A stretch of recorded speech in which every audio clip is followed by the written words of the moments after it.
అంగరంగ వైభవంగా పైడితల్లి అమ్మవారి దేవర మహోత్సవం. మంగళ వాయిద్యాలు, భక్తుల జయ జయ ధ్వానాలు, సాంస్కృతిక ప్రదర్శన నడుమ పైడితల్లి దేవర మహోత్సవం శోభాయమానంగా సాగింది. రైల్వే స్టేషన్ వద్ద ఉన్న వనంగుడి నుంచి సిరుల తల్లి చతురుగుడికి చేరుకున్నారు. ముందుగా వనంగుడి మందిరంలో సాయంత్రం 4:30 అమ్మవారి ఉత్సవ విగ్రహానికి ఆలయ వేద పండితులు, భక్తులు, పూజారులు శాస్త్రోక్తంగా పంచామృతాలతో అభిషేకాలు నిర్వహించారు. అనంతరం అమ్మవారిని సర్వాంగ సుందరంగా అలంకరించారు.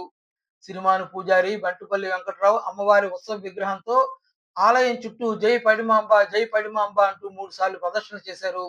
అనంతరం అప్పటికే ఆలయం బయట సిద్ధంగా ఉంచిన ఉత్సవ రథంపై అమ్మవారిని ఆశీర్లు చేసి హారతనిచ్చారు. మంగళ వాయిద్యాలు, విచిత్ర వేషధారణలు, భక్తుల జయ జయ ధ్వానాల నడుమ అమ్మ రథం ముందుకు కదిలింది. సిరుల తల్లి వనంగుడి నుంచి చదురుగుడికి బయలుదేరిన వేళ విద్యల నగరంలో ఆద్యంతం భక్తిభావం ఉప్పొంగింది.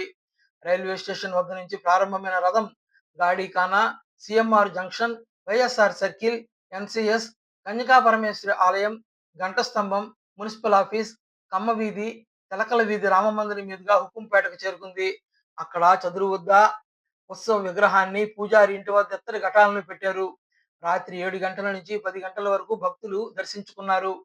తాడేపల్లిగూడెం కళాకారులు ప్రదర్శించిన నవదుర్గలు, కాళికామాత వేషధారణ భక్తి భావాన్ని పెంపొందించాయి.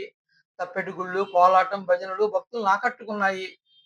సిరిమాను పూజారి బంటుపల్లి వెంకట్రావు ఇంటి వద్ద రాత్రి 7 గంటల సమయంలో అమ్మవారి ఘటాలకు హుకుంపేట ప్రజలు పసుపు కుంకుమలతో పూజలు చేశారు, మొక్కుబడులు చెల్లించారు.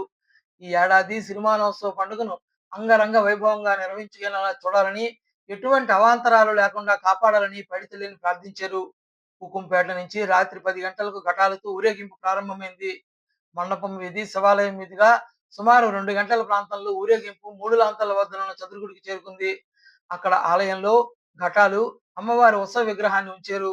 వేకువజామున 3 గంటల ప్రాంతంలో ఆలయ తలయారి రామవైపు రామవరపు చినపేడిరాజు బృందం సాయంతో జంగిడి మీద దీపం పెట్టుకుని చతురుగుడి నుంచి డప్పు వాయిద్యాలతో మంగళ వీధి మీదుగా తలయారి, పూజారి, కొందరు భక్తులు చెరువు వద్దకు వెళ్లి అమ్మవారికి మనవి చేశారు. అక్కడి మట్టిని అమ్మవారి బొమ్మగా మలిచి పసుపు కుంకుమలతో పూజలు చేశారు. ఈ రోజు నుండి అమ్మవారు చదురువుల్లో దర్శనమిస్తారని సిరిమాను పూజారి బంటుపల్లి వెంకట్రావు పేర్కొన్నారు.